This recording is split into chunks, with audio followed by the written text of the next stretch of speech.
আসসালামু আলাইকুম, কেমন আছেন আপনারা সবাই? আশা করি সবাই ভালো আছেন। আমি শীতের দিনে যেভাবে মুরগি রাখি যাতে ঠান্ডা না লাগে, গোল জায়গায় রাখলে পরে মুরগির তাপমাত্রা ঠিক থাকে, গরম থাকে খাঁচা।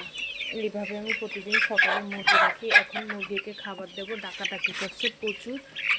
এইগুলো চাউলের বস্তা দিয়ে আমি ঢেকে রাখি। ভিতরে আমি পাটের বস্তা দিয়ে রাখি। এখন এগুলো বের করে এইভাবে খেতে দেবো ওদের,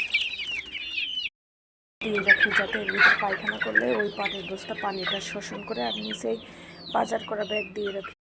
আমি ওদের খাবারটা দিয়ে দেবো। দেখেন কি হারে খাওয়ার জন্য কত ব্যস্ত হয়ে পড়ছে। সকালে এখনও 9টা বাজেনি, এদের ফজর হইতে হইতেই ক্ষুধা লেগে যায়। এই খাবারটা এখন আমি এই ছোটো বাচ্চাগুলো দিয়ে দেবো, ওদের দিয়ে দিচ্ছি। ওরা এখন এগুলো বের হয়ে গেছে, এগুলো এখন ধরে খাঁচার ভিতরে রাখবো। আজকে কুয়াশা আবার বৃষ্টি পড়ছে, দেখি ঠান্ডার ভিতরে ছাদেই রাখবো। আমি নিচে বের করি না, এইভাবে বদ্ধভাবেই ওদের লালন পালন করি। দেখুন ছাড়া পেয়ে এরা খুব খুশি। খেতে দিয়েছে, এখন এরা খুব শান্ত। আলহামদুলিল্লাহ, মাশাআল্লাহ বলতে কেউ ভুলবেন না আপনারা। এখন শান্ত হয়ে গেছে। দেখেন এখন হলো এরা বের হওয়ার জন্য খাবার অনেকটাই খাইছে, একটু করে রাখছি। এটা যদি রোদ্রে উঠে তারপরে ছেড়ে দিব।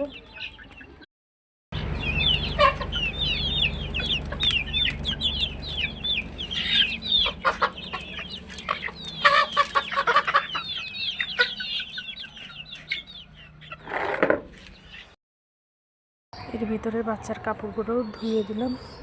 এখন এক করে নেড়ে দেবো, শুকাবে না বাট তারপরেও কাপড়গুলো ছাড়ানো হয়ে গেছে আমার। এখন কবুতর ছেড়ে দেবো। কবুতরের ঘরে শীতের মধ্যে বাইরে পাতলা কম্বল দিয়ে ঢেকে রেখেছি।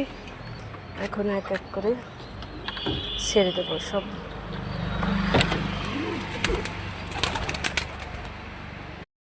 একটা ঘর,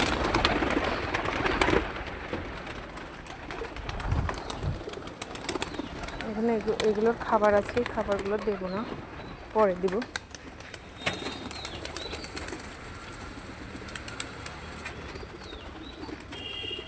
বদ্ধভাবে ধরা থেকে বলে উড়ার চেষ্টা করতেছে, বাইরে ছেড়ে দিলে কবুতর আসতে চায় না। আবার বীজ দেয় মানুষ। কবুতরের খাবার দিয়ে দেই।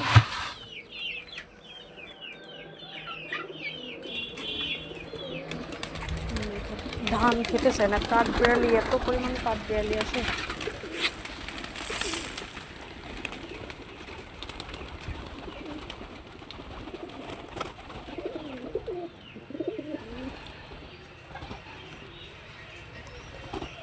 ওরা খাচ্ছে মাশাআল্লাহ।